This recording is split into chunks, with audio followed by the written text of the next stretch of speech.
Tout le monde veut être riche, mais pourquoi? Pendant des siècles, la richesse signifiait le privilège, elle signifiait le pouvoir, elle signifiait la sécurité, le respect, la possibilité d'être entendu. Pendant que certains avaient accès à tout, la majorité regardait de loin.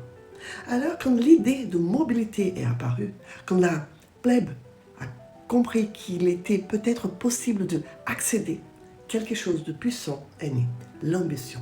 Mais pas seulement celle de vivre correctement, mais celle d'avoir. Avoir comme preuve de valeur, avoir comme signe de réussite, avoir comme identité. Et petit à petit, on nous a convaincus de quelque chose d'assez étrange, que posséder certaines choses nous rapprocherait de ce monde de pouvoir. Alors, on a commencé à acheter des symboles, des objets qui promettaient du statut, de l'importance, de l'appartenance. Des choses qui, souvent, n'avaient pas de véritable valeur, mais une valeur imaginaire, celle de nous donner l'impression d'être un peu plus proche des riches. Jouer à être riche, donner l'impression d'y être presque. Et dans cette course, beaucoup de choses ont été laissées derrière.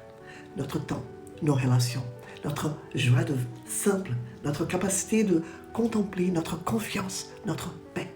Parce que lorsque la richesse devient le centre de la vie, le risque est de commencer à échanger ce qui est vivant contre ce qui s'accumule. Le problème n'est pas de vouloir du confort et de la sécurité, non, c'est profondément humain.